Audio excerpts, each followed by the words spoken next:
You're about to have a front row seat inside Operation Ironside. Operation Ironside in full flight. Dramatic raids. Most under the cover of darkness.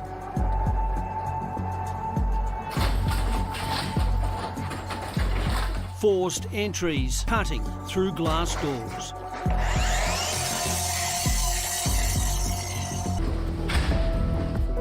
We've had almost 4,500 law enforcement officials across the country working on this, and globally there's been about 9,000 police working on this job. Assistant Commissioner Nigel Ryan headed up the sting that tricked criminals around the world to use an app they thought allowed them to send secret messages.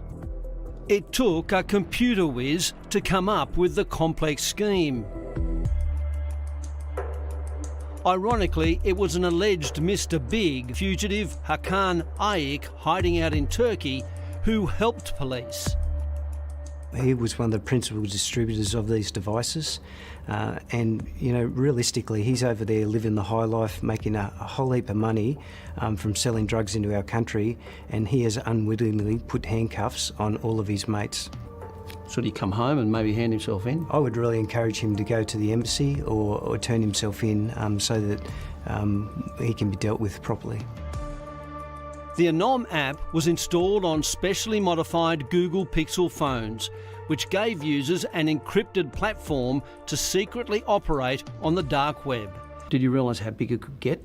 Globally, we've ended up with about 12,500 devices that have been active. Domestically, there are about 1,100 devices that have been active. Surprised by how brazen the communications were? Was there any effort to disguise what they were talking about, or just take me through that?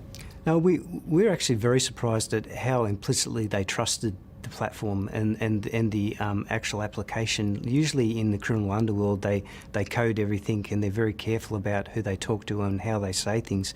This was a no-holds-barred affair. They spoke very explicitly about what they were doing, to the point where we had no doubts about what was going on. 12 months ago, we were monitoring 40,000 messages in a 2-week period. Now we're actually intercepting 2.7 million in a fortnight. So it's a very large number, and globally we're looking at more than 25 million messages that have been communicated purely for organised crime. In effect, you and the FBI created a telco company, didn't you? A small telco company. That's correct, yes. And they fell for it hook, line and sinker. Yeah, we really got them on this one. But Ironside has been a major blow to international organised crime. 3.7 tonnes of drugs has been seized, 21 separate murder plots were interrupted and prevented. From what we understood and how we understood the messages that were coming across our platform, these were planned attacks to actually assassinate or kill people due to mostly drug rivalries. Enough, before I just came in here for this interview, we had a person just walk into the station and say, "You've got me cold, I'm handing myself in." So these people know what they've said on these devices, they know what they've done, and we know what they've said and done as well. So if we haven't come and knocked on your door yesterday or today, we're coming for you. As the rest of the world wakes up tonight, we'll see how far this operation has gone towards dismantling organised crime on a global scale.